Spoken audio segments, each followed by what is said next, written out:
Recording has started. This episode of Capes and Lunatics is brought to you by Tweaked Audio. Get awesome headphones, go to tweakedaudio.com and use the coupon code Southgate to get 30% off, free shipping, and a lifetime warranty. Or you can get there through the link on our website, southgatemediagroup.com.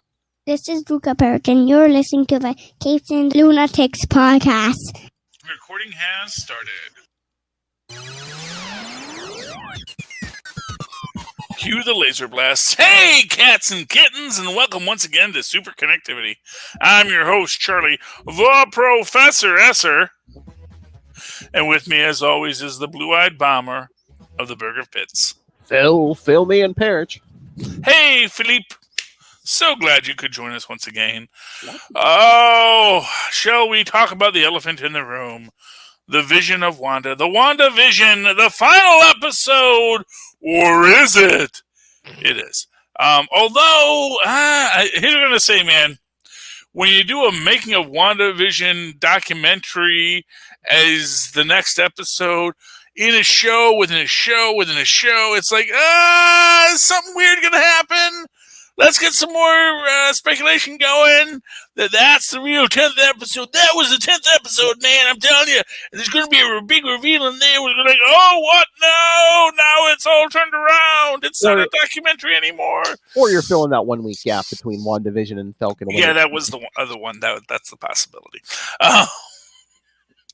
Oh, man. So here's the thing. So we got very excited about WandaVision. We were so starved, and this was, it was the best thing to give starved Marvel fans and the worst thing to give starved Marvel fans. Because, as I said in the last show, not the last of this show, but in Capes and Lunatics, go over and listen to that too. If you just watch a Marvel show or a Marvel movie, you're not watching a Marvel show or a Marvel movie. Marvel shows, which is why Marvel is having this great time, because it is like the world is social media, and Marvel is the water cooler show. The idea of the water cooler show is, let's have a show that everyone will talk about in the water cooler next day at the office or the plant or whatever. And now we're in a global water cooler. We live within the water cooler.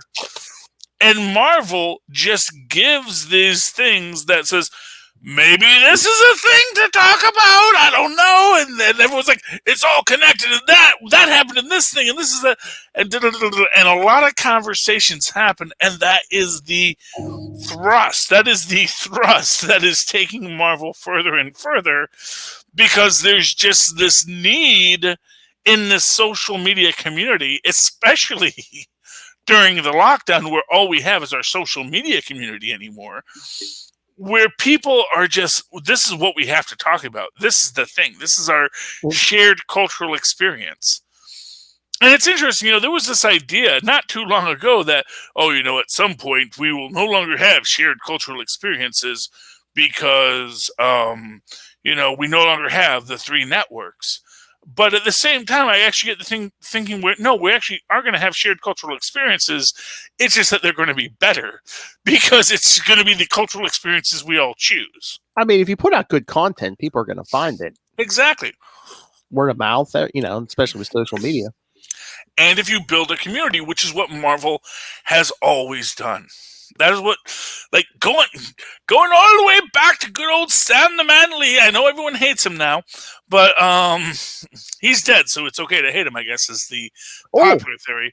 Although, to be fair, people hated him while he was alive, too. Yeah, true. But, the idea was always to build a community, to build this idea of let's have the creators talk to the people. Let's have the people talk to the creators. Let's build this idea of a story and a community where we're all interacting. Back when you had to do it in the mail. Back when the internet was in the mail, Phil. People don't know that the internet used to be in the mail. And now it's not, but still, it's the same idea that we're all just trying to gather in our own corner of the internet, our own comic shop, if you will, to have these conversations in this world. And WandaVision is perfect for that because it was so self-referential. We even see like Jimmy Woo with his. Once Jimmy Woo pulls out the whiteboard, it's why is everything a hex? Da da da da da da. And then they left the biggest question unanswered in the whole series. Do you remember? Do you know what the biggest question that was left unanswered in this series? Oh, who was the witness? Who was the witness? Which raises. Again, do you think that's a thing, or is that just an excuse to get for why Jimmy was here? Well, it's an excuse. So it's twofold. One is it's an excuse for why Jimmy was here, but now it's a thing, and that is the thing. So what the next writer does with the idea of Jimmy's witness is going to be a thing. It was a canard to get him there, or a MacGuffin to get him there. And deciding is it a canard or a MacGuffin is one of the biggest questions that the next writer is going to have to answer. Well, yeah. I mean, look at what we've got, in this series, in Age of Ultron, it's like, oh yeah, Wanda and her brother survived, getting a Stark bomb dropped on them, and then they did something with it in this series. Well, exactly. And to be fair, I think when the writers of Age of Ultron wrote it, they said, no, it just was a bomb that didn't go off. And this writer said, well, why didn't it go off? Yeah. And it's a Stark bomb. Stark bombs go off. That's their thing. He's Tony Stark. His bombs work, And the idea is that little thing about Jimmy's witness, that can be built into so much. Yeah. And that is what is great about these Marvel properties, is because everything is important because anything can be brought back and talked about. So, see, that's what I was trying to tell you. Like, I didn't think they were going to introduce any element of Fantastic Four here, but if someone wants to pick up that aerospace engineer when they do a Fantastic Four or something, maybe in whatever movie or series they get, maybe Reed or Ben or someone worked with Monica's mother or something. Yeah. And to be fair, I mean, a big part of that is like, yeah, we are drunken crack addicts, as I say, they have rehab for crack. They don't have rehab for comics, Oh yeah. And that is just the reality of it, is like, you give us that little sweet idea, we're going to start building something. And that's yeah, because think about it. Since 2008, they've been giving us something at least once a year, either a movie or something or a show. And then 2020, we got nothing, and everyone went crazy. Yeah, and that's the thing. Is like, I don't think Falcon Winter. I worry about poor Falcon Winter Soldier because clearly WandaVision was written to be a winking acknowledgement of how big the fan community is with Marvel. And I get the feeling like, that wound up coming first, which wasn't the original plan, kind of almost like puts Falcon Winter Soldier in the spot. Like, we don't have a lot of big mysteries. We were just going to be a fun shoot 'em up kind of adventure story. Yeah, but I think there's going to be enough fan service in there because, like, we're getting Zemo with his mask. Finally, it's going to be like, oh, we're going to get Thunderbolts. Oh yeah. I'm telling you, man. I'm watching for Soften, man. Soften is the key. If we can find, and we see him with a psychiatrist, so but is that Dr. Soften? Do we get her name? Is that a pseudonym? I mean, we'll get to that later in the episode, but like this last issue with Thunderbolts, are we going to get a classic Thunderbolt in the MCU, or is it going to be, we're getting Taskmaster and Black Widow. Are we going to get something more like that? Well, so let's. Hey, the guy who played Batroc in Winter Soldier was saying, "Oh yeah, I'd love to act again. Maybe we'll get in the Batroc."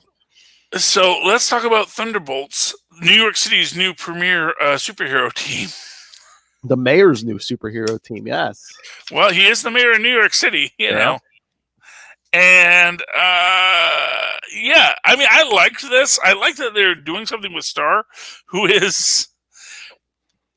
She's like powered by the Reality Stone, right? Like that's her gig. Yeah. She's like the living embodiment of the Reality Stone. So whatever she wants her powers to be, she has. Yeah, I'm trying to remember. She was like either a college student or maybe like a reporter, something. She showed up in Captain Marvel's book. Yeah, and she got got powered by the Infinity Stone. Yeah. Oh my gosh! I just realized something. In that last picture, do you see who's a member of the Thunderbolts? In the lower left-hand corner? Well, not quite left-hand corner. Are you talking about the corpse? Yeah, Sentry Corpse. He's part of the team, my friend. Oh my gosh, I did love this book. By the way, I love that we actually get the noble turn by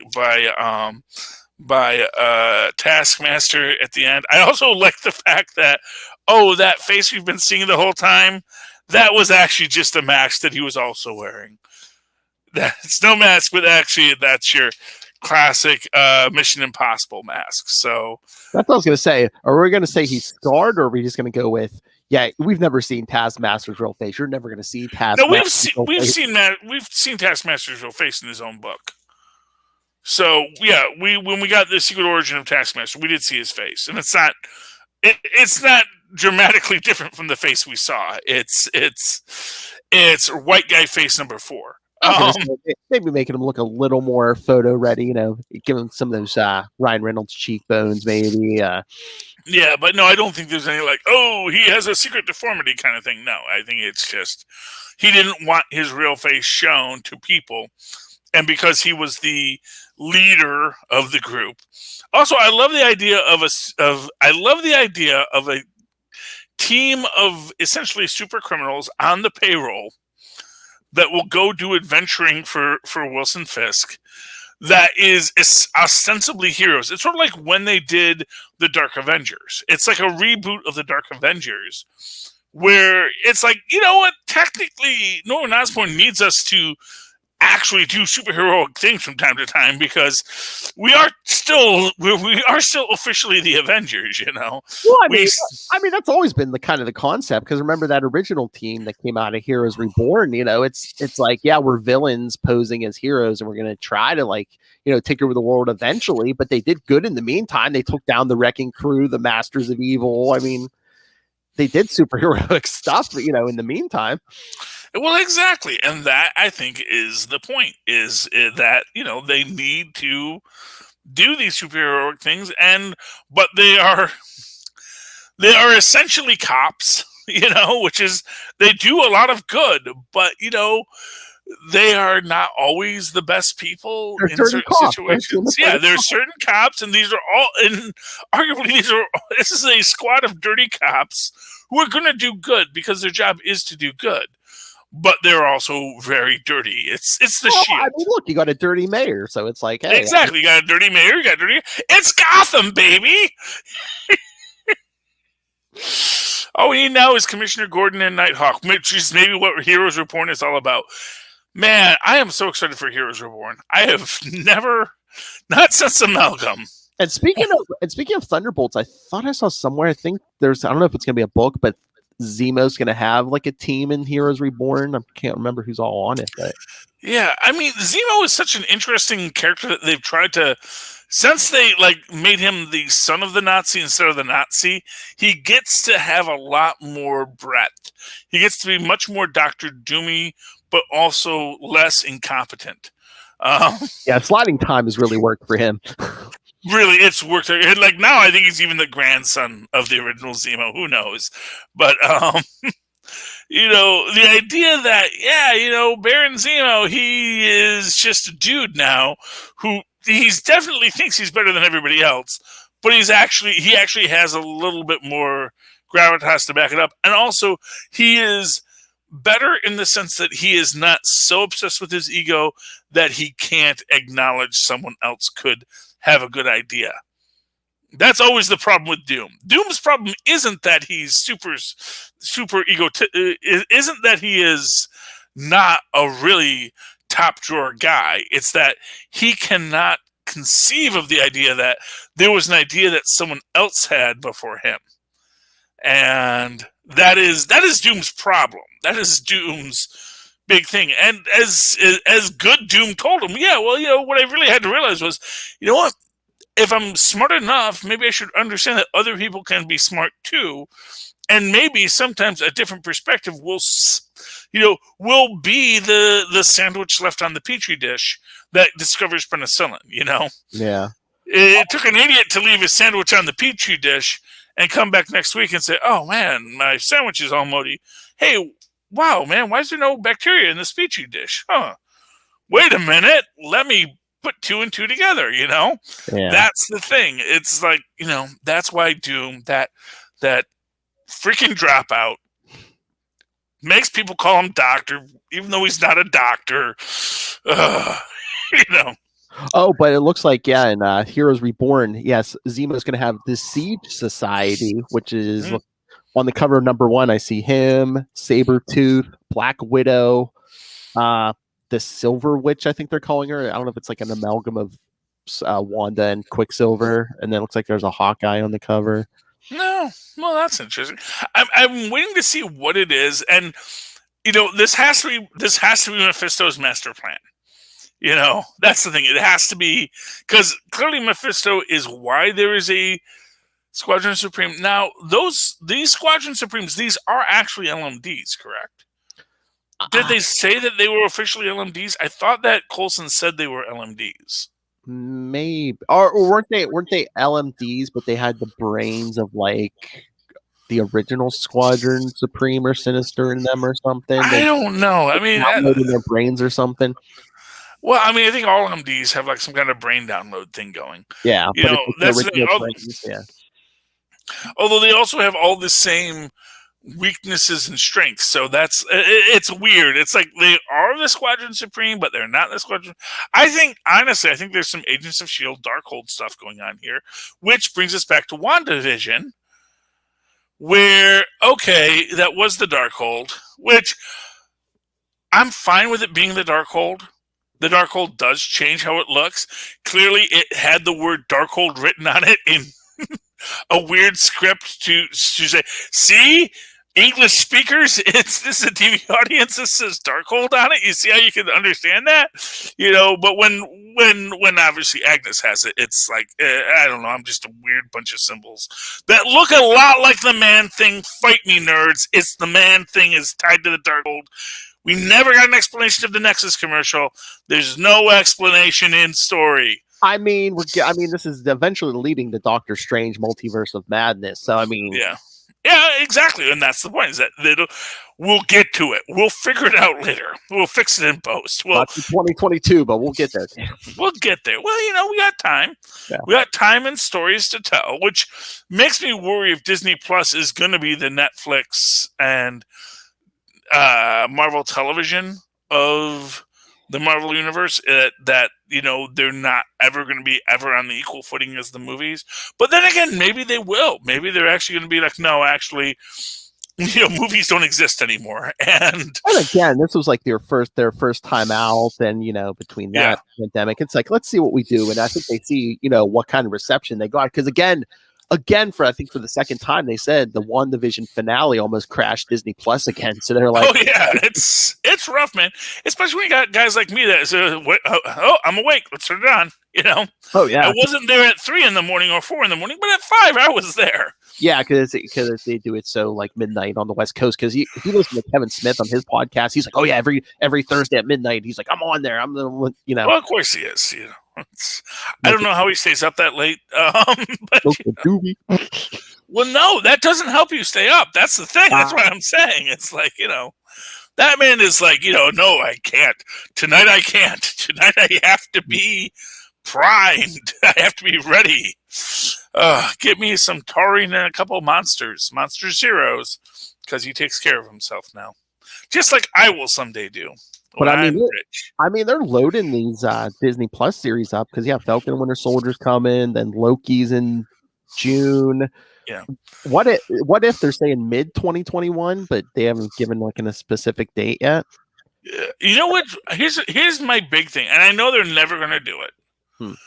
Or they might do it someday, but they might have already like missed the window on it. I really want the what if for the MCU of what if Steve Rogers had went to Palo Gordo, which was where the scientists were studying the super soldier serum, because that's what he was supposed to do. He was supposed to, because, and this was the thing, is the general or colonel played by Tommy Lee Jones says, I forget what his name was, but he says, "I don't need you. I was supposed to get an army of super soldiers. You're just one." Yeah. It was, well, one super soldier's good too. It's like, no, I mean, yeah, one super soldier's great, but strategically, what we need is more. I think that, they've done that a few times in comics, and I mean, that's the big one that they should do. It's like, what if, like Erskine had liver stumps, something. Well, no, but the idea is that if Cap goes to Palo Gordo, we get to see then he becomes a part of that serum experiment, which means we can suddenly have Cap using his perfect human intelligence to sort of think, oh, okay, it seems to run on some sort of electricity. Here's how it works. And, break it down and actually do this. And then even have a great way to backdoor in Red, White, and Black storyline with Isaiah Bradley. And maybe in this universe, it's... Because that's the thing. Isaiah Bradley went to Palo Gordo. And the idea being that if Steve Rogers had gone to Palo Gordo, maybe it's a different story. Well, we can also give you what you want too, because I mean, you could also backdoor Man Thing into that too, because wasn't Ted Sallis trying to recreate the super soldier serum? Yeah, but not until the 70s. So I mean, Ted Sallis is great. I mean, oh man, a universe without a Ted Sallis and a Man Thing? I mean, honestly, Ted Sallis, that's an interesting aspect, as we were saying, like about, the death of Bane. It's like literally you can make another Bane tomorrow, because it's not like the Venom drug is unknown. It's not the super soldier serum. Everyone knows how to make it. It just makes you explode eventually. It's like fear toxin. It's like, yeah, we all know how to make it, but it's not good in the doses we have. Generally speaking, I do not understand the idea of like, what if we mix Joker gas and fear toxin and heroin? That sounds like it'll be a good high. It's really, I mean, people pay for that. I mean, Bane was created as a plot device to break Batman, and then just recently Tom King tried to make him like a criminal mastermind, and it's just like, Well, I mean, I guess he's supposed to be super smart or something. He's supposed to be kind of a low rent prison Batman, But yeah. I mean, but how smart can he be? I mean, he was locked in prison from the moment he was born, he was locked in prison. He was not for nothing. It's hard to escape prison as a toddler. That's what I'm saying. They basically had him locked in solitary most of his life. And like he anything he knew was for what he read from books. So it's like, how smart can you be? I mean, yes. I mean, there's a lot of knowledge in books, to be fair. Yeah, but again, it's like, who taught him the race? Yeah. I mean, maybe they had a really good library there, I guess. Maybe if nothing else, you can say that. It's like, oh wow, that South American prison had great library. Well, you know what? Hey, maybe that's the thing. Maybe that's like, I'd like to escape, but you know what? It's a really great library, and man, I don't know if I'm ever going to get to the. I had to find out how the Count of Monte Cristo ends. Oh, he escaped from prison. Damn. Oh my gosh! I did not see that coming. But yeah. Oh, hey, let's get back to WandaVision real quick here, because I do want to talk a bit about it. Don't want to go too much because, of course, me and Miles are going to review it. But man, okay. So let's talk about everything. Because as it turns out, Agatha is pretty evil. I was really hoping they weren't going to go. It's like all the things I was hoping all the bad tropes I was hoping they would avoid. They did not. So Agatha evil, Wanda crazy lady story. I mean that's essentially what they did. But by the end of it, you do get setups for interesting ideas. Oh yeah. And this is my thing. It's like, you know what? I see it's like they didn't use any of my ideas, as they never do. And that's okay.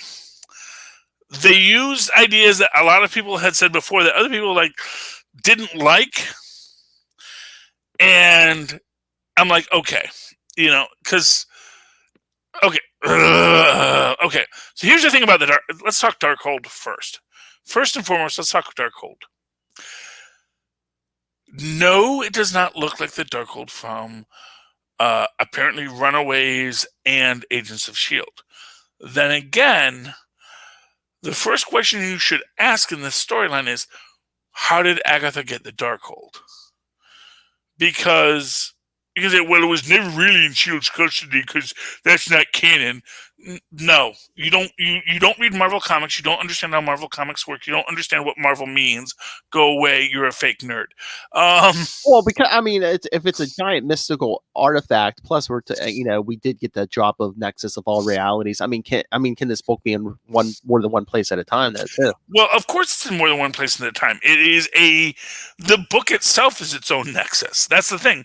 And this gets to the larger story that. And this is something, and of course, everyone will miss it because everyone always does. When the Mind Stone opens up for Wanda and she sees herself in it, it is literally the idea that, you know what? The stones are in charge. The Darkhold is in charge. These are objects of such important mystical power that they do what they want. They don't care. The Power Stone, it's gonna fill a city for 1,000 years, and it says, you know what, I'm done. Power Stone's gonna shut off. That whole society collapses in on itself. Happens, you know. I even took the vision of her seeing herself as the Scarlet Witch. Is it like subtly planting an idea in her head, be like, "Hey, you want to be all powerful? Here's the way to do it." Boink. Or, well, I mean, it could be anything. It could literally be anything. I mean, there's actually an interesting. I mean, one of the things as I'm watching it, I'm waiting for Wanda to do is literally be like, you know, when Agnes says, you know, do this and I'll give you my knowledge, you know, give me your power, I'll give you your knowledge, which again is actually arguably a positive. She's saying, I want the power and then I will teach you how to use magic. I will actually educate you so that even in her worst moment, she's actually trying to say, we can work, we can make a bargain. You let me use you let me use your power, I'll teach you how to use that power properly. And I was waiting for Wanda after she goes into Agnes's mind, and after Wanda actually, you know, and Agnes tries to take over the vision, and then Wanda sort of flips the script on her. I wanted her to say, my power comes from the Mind Stone. Your mind is my mind. There is no knowledge that you have that I don't have. Now I have all of your knowledge, and now you're in a bad place. And she, of course, does send poor Agnes to the second place by the end of it. At least that is one theory. Because there is the idea that actually Agnes is just playing along. Because it does leave this real weird question, like, everyone in town knows what Wanda did. Are they just going to accept Agnes into their society? Or is she going to have a really bad life? Well, didn't she let everyone out of the town? So that's my thing. I was like, was she going to lock her there by her? You know, because she's like, you know, you picked your role. I'm going to make you the, you know, the neighbor and stuff. Well, yeah. Well, she locked her in Westview. Going to lock her in the town as this gossipy neighbor with no one to gossip on. Is that her punishment? Well, no, because I think everyone still lives there. Everyone has mortgages, Phil. You know, you can't just leave.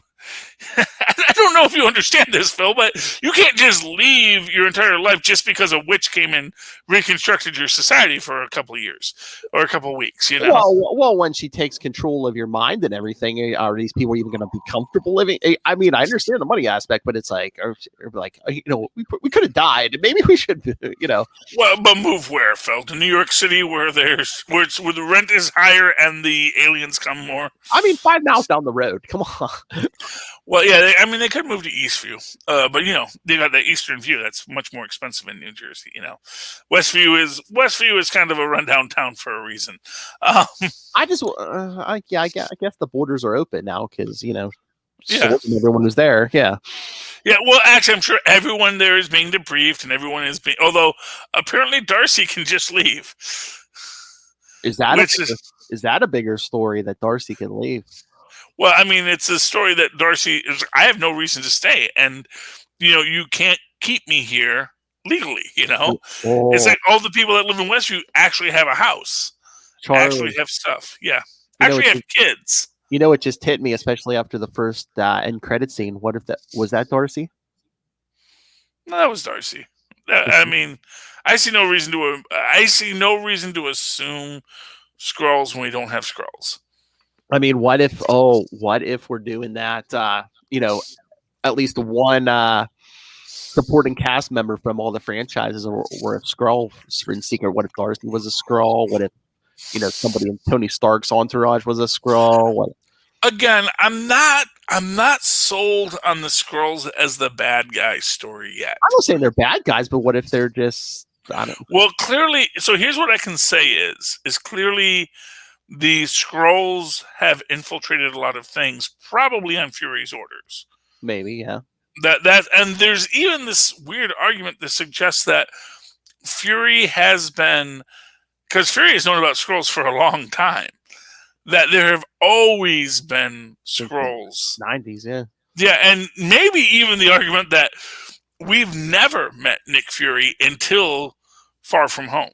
Oh, that's right. That Nick Fury has been up in that space station with various Nick Fury substitutes on the ground that entire time. Well, didn't they do that in Original Sin, kind of? Didn't they say like most of his modern appearances up to that point have been LMDs and stuff? Exactly, and that's the idea that maybe, and if you're not going to have LMDs because we've already used them in the Darkhold, maybe they were all Skrulls the whole time. Well, that's what I'm saying. What if he wants to keep an eye on all these superhumans? So, like, Darcy was like Thor's, little, keeping an eye on Thor. There was somebody for Tony Stark. There was somebody for all the Avengers. Well, except that Darcy was already an established person, and he would have had to know to have a Darcy there. Well, yeah. I mean, it's possible, and would certainly go into how Darcy is actually now a super intelligent person. But here's what I'm going to say. I would rather that Darcy actually have been a super genius all along, but just, a comfortable one, just one that was, like, who was it? Feynman, playing, a bongo playing super genius, that you can be a super genius and not always be a freaking Vulcan. That, you can be a super genius and just have fun. I mean, we're getting something called Secret Invasion. I mean, unless, Darcy was, maybe that was really her in the first Thor movie, but at some point a Skrull takes her place and she's up on the station with Fury or something. Well, I mean, it's possible, but like I said, I don't, and obviously, if I say I don't think that's the case, it probably is the case. So you can take that for what it's worth. And like you said, the Skrulls aren't bad guys, but what if they're scared of Wanda? What if that witness was a Skrull, where there was some kind of Skrull in that town where I mean, that's a possibility. Or as I said, what if Wanda was actually the witness? That was the witness he didn't want to mention, and that would be a real good reason why he doesn't mention Wanda's the witness, and why he immediately goes in to say, because here's the thing, this is, and again, this is why it's a great ending episode, because we're still talking about it. It didn't give us anything that we were waiting for, but here's still something else. So immediately, every crumb we get, we hold and we cherish. It is precious to us. So when we get when we get the FBI rating, there is a moment where he says, well, my FBI colleagues will be here in an hour. Then he has to escape and then call the guy and say, hey, can you all get here in an hour? And then they do, which actually suggests that they were working a sting on Hayward the whole time. That the FBI had been investigating Hayward because they knew Hayward was dirty. Hayward is part of this sword thing, which is like S.H.I.E.L.D., which we know is full of Hydra. So you're going to tell me that, Sword's not also full of Hydra or AIM or somebody? So the FBI right away is watching these people. And they say, hey, Vision's body is being dealt with by these people, and that's not a good thing. And so they get Wanda Maximoff when she comes back. In fact, I want to see the scene with Jimmy Woo and Wanda Maximoff now, where she says, hey, Wanda Maximoff, Jimmy Woo, FBI, I was wondering if you could help us. We think that Vision is being Vision's body is being held by Sword, and I really think he deserves a proper burial, don't you? When we get this idea that Jimmy Woo actually is a master manipulator all along, just always playing the Columbo dumb guy role, because that puts people at ease. They always think they're in their position of power, but he's the bumbling detective, but he's always actually one step ahead of everybody. Or you could just say all the government agencies were on high alert because there's this impenetrable mystical barrier over an American town. It's like, well, except clearly no one knew. That was what was weird about it. Oh, that's true. Because Hayward didn't even seem to know. That essentially this is what happened after Wanda left. He was hoping Wanda would reanimate his vision, but she doesn't. And then she just leaves. And then everything happens. But it makes me think that basically what happened was, that's why Jimmy knew what had happened, because he knew Wanda was in the hex. He knew Wanda went to Westview. He knew they had a house in Westview. And here's another interesting thing about Westview that you'll notice, that when they go to the house doesn't have a basement. Which suggests that the basement in Agnes's house was something that she had added on, and that's why it was outside of the hex, because she created a pocket dimension, possibly in that whole magical crystal universe where this is outside of magic, or this is outside of the real world, that she could have the powers. Or it was already there and she started using it. Yeah, well, the idea is that, she is using something. Yeah. It's interesting. It's a lot of fun, a lot of questions, and that's what makes it good. This is why Marvel is Marvel is dunking on DC, because Marvel knows how to give people just enough to make them do all the work. There was a thing I was talking with someone recently about. Actually, it was Zero Mostel, and although Phil Silver's another guy, and Jack Benny's another classic comedian, where as loud as they can be, Jack Benny and Phil Silvers definitely could get loud, but their comedy is very small. And comedy is always a very small thing. It is the way you look left or you look right. It's the way you do this or you do that. And making these very small things is what the Marvel Universe relies on. It is essentially, arguably, a comedic universe, because it turns on these very small things that just stick with you. They make you go, wait, what was that? What did they say? What happened? That puts you in a state of confusion that makes you want to sort of build out from that. That is why, for what you want to say, Marvel movies are all just jokey and comedic. It's like, well, yes, they are, because comedy is how you get you to think. That's how they get you to think about what is happening, because suddenly you are taken out of a narrative, and now you have to put two pieces together. And once your brain starts building, now your brain wants to build more, because your brain is stimulated. As I had previously said in the last show, Capes and Lunatics, scroll down. We like to be stimulated. We like to have something for our minds to do.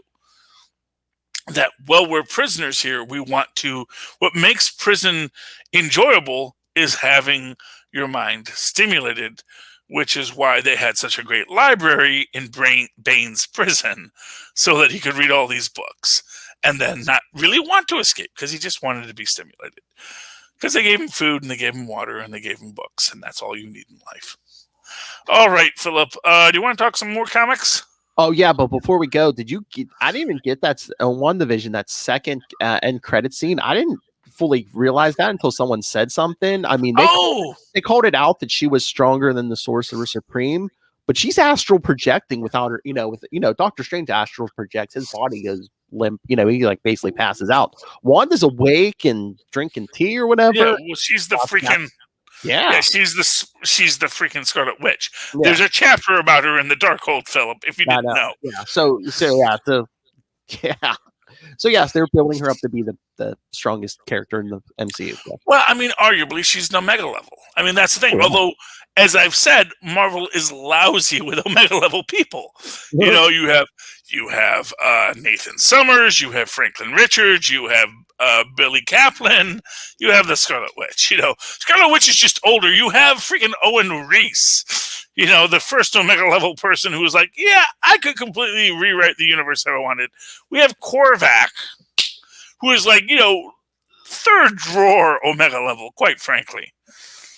I love Korvac, don't get me wrong, but he is never feels power. Yeah. Korvac has never been able, well, like Agatha, has never been able to, you know, rid himself of his own pedestrian reality, you know. Like Doom. Exactly. He can't think bigger. Like Doom. It's like if you gave Otto Octavius absolute power, he probably would be calm and just like, you know, everyone stop eating cheese on Wednesdays. And that's like perfect. Now the world's perfect. Don't change a thing. Everyone eat food and have water and call it a day and nobody bother me. I want to understand the mysteries of the universe. You know, that's the thing. Also, Aunt May is totally into me now. He's got a thing for Aunt May, man, and that's not cool. It's not cool.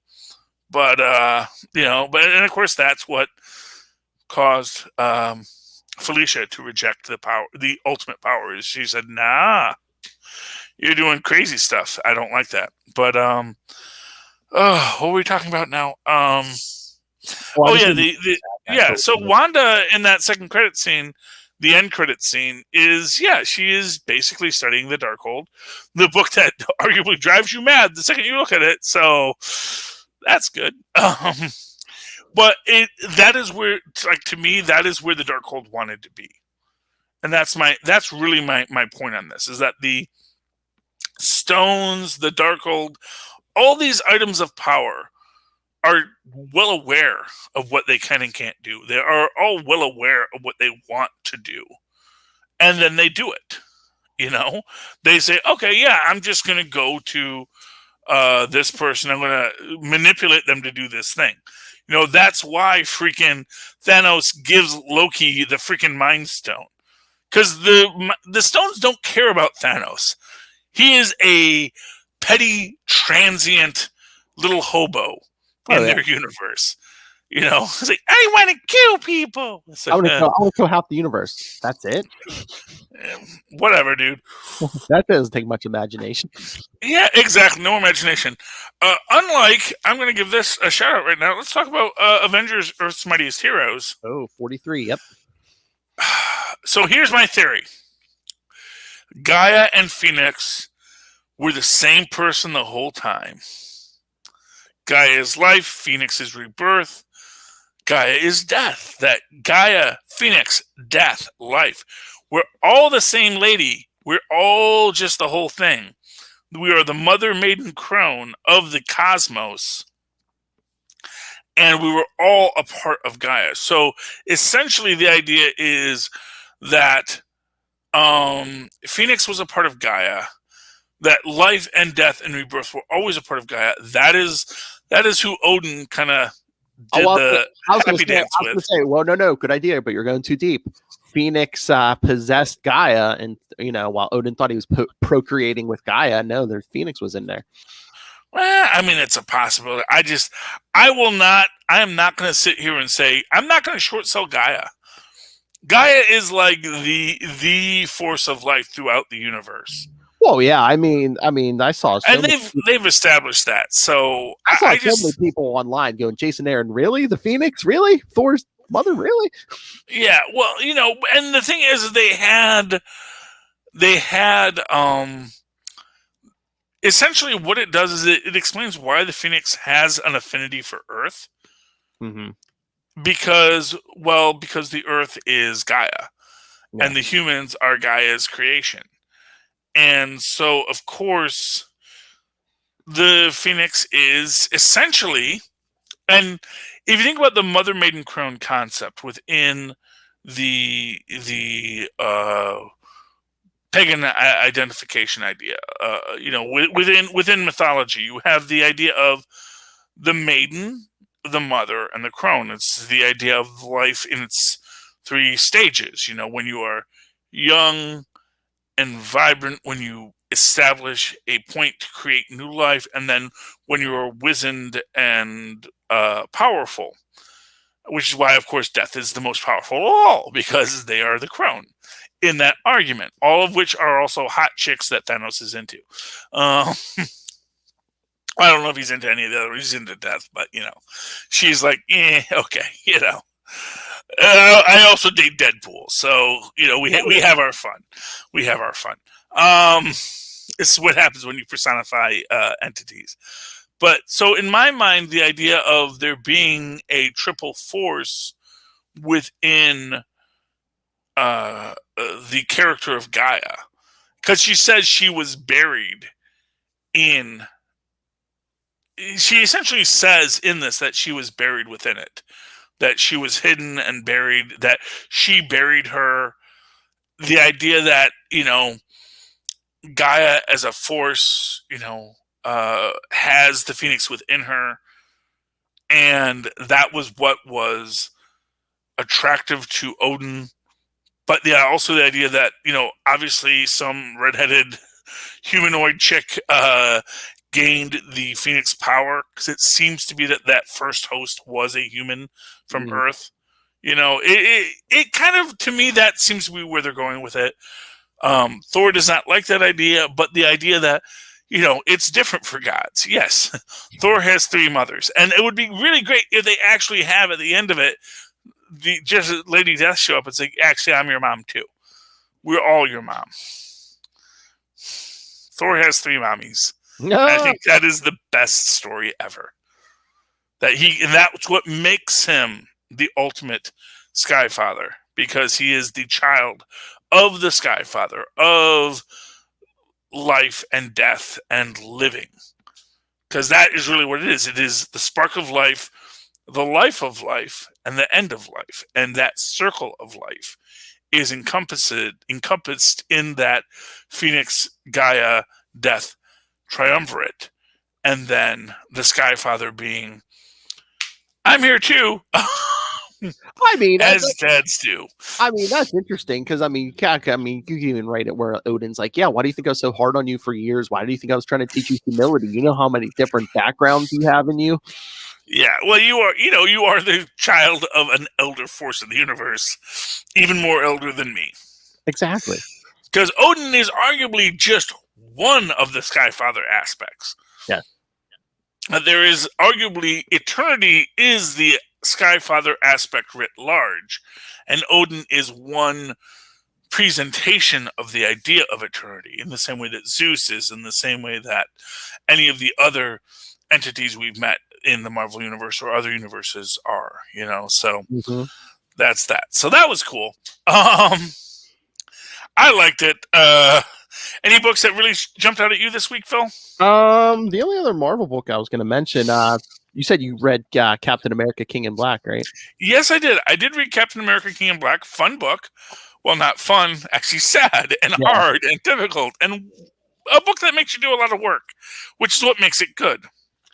And it's all about Captain America's PTSD, which is such a beautiful concept to talk about. That Captain America, he has had his image misused. He's had, he's been taken over by Null. Null is a voice in the back of his head. And then him working with both Sam and Bucky, who have also both experienced that same kind of manipulation. And to work through it together. It is a beautiful tale. And it's stunningly told, especially as Cap is going into it, having essentially his flashbacks. Oh, yeah. Cap is dealing with Null flashbacks in this, and that is really great. I mean, they kind of kept it at the end. It's like, well, Bucky's wrong, because now I don't hear Null at all. It's like, well, don't say you don't got the PTSD no more, Cap. I know they want to reset him, but honestly, it was a beautiful tale. One of the best King in Black books I've read. Did you? Anything you want to add? No, just Yeah, it was interesting. Like you were saying, post traumatic stress. No, I mean, he was in the middle of it because Null was like in his head the whole time and just trying to speak doubts to Captain America, and you're not used to having Captain America having all these doubts. Yeah, well, you're not and what I will say is you're not used to being in his head when he has. True. That's the thing. It's like this is where we get the real internal monologue. I think Cap has always had a lot of PTSD. I mean, just the whole Bucky thing really weighed on him his whole life. And then it's like, oh, wow, Bucky's alive and he's a serial killer. Yay. Well, yeah, because he even gives them Null says yeah, you put on a good act for everybody, but yeah, you're not as confident as you seem all the time. Yes. Fun books I also read, Wiccan and Hulkling King in Black. Wiccan and Hulkling go on their honeymoon, provided to them as a special gift by the Shar Empire to build relations. Then, of course, King in Black, Null attacks. Null tries to get Hulkling because he's the Emperor of the universe and they can only one king. But, of course, Wiccan and Hulkling beat him. A lot of fun. And Champagne Robot. Because after... what's his name? Sunspot created that, he actually licensed out the thing to everyone else. Star Wars High Republic, it's good. There's a Sarlacc of the Dark Force that is eating things, and that's a bad thing. So it is fun to read, but we're running out of time. And Magnificent Ms. Marvel number 75. I don't know if this is the last issue, but they kind of say she'll be back in Champions. So I guess this was the last issue. A lot of fun. She fights her little symbiote nanotech armor and essentially makes it mad and kills it, and it's fun. Yeah, I don't know if not before, I bet you they reboot it by the end of the year because they didn't give us a specific date, but they're saying towards late 2021, they're calling for both the Hawkeye and Miss Marvel Disney Plus series. So yeah, I'm sure we'll get more of her, but for right now she's here, but she's still got ongoings in other books, so we'll see how that goes. All right, Philip. Anything left you want to talk about before they call it an end of the day? Nope, I'm good. Okay, great. So, hey, Philip, if you had a hard time hearing me at any time this day, or if anyone listening to the show had a hard time hearing me, that's probably because you don't have good quality Tweaked Audio headsets. Tweaked Audio, go to tweakedaudio.com, use the coupon code Southgate, save money on your exit, and get high-quality headphones, and that's a good thing. Likewise, quite frankly, use that same coupon code Southgate at checkout at huntingkiller.com. Get a escape room delivered to your house. Just a bunch of clues and things. Like, if you're a Marvel fan, you like clues, you're hunting for these things, you want to build these things, figure it out, connect the dots. That's what it's there for.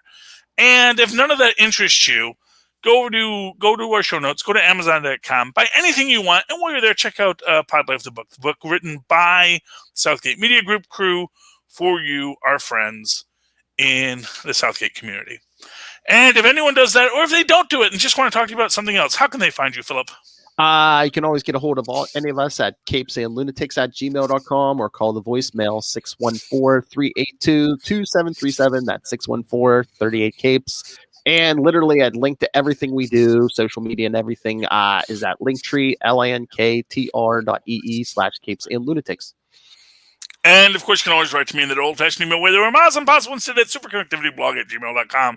That's superconnectivityblog, all one word, at gmail.com. And, of course, follow me on the Twitter as I live tweet DuckTales, a woohoo, as well as Batwoman and all the other stuff, at Charlie Esser. That's CharlieEsser. Look for the two E's in the middle. For quality. Bing! Thank you, Maz. And Wuzzles forever. All right, ladies and gentlemen, thank you for connecting with us this week. This has been a wonderful time. I sure hope you come back again next week and super connect with us again. Good night. Good night.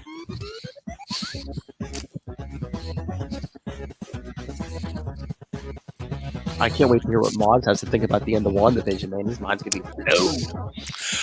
Minds will be blown. So stay tuned for Enough Said and full stream ahead. Both are good. This is my favorite podcast. Why? Who's on that? Me.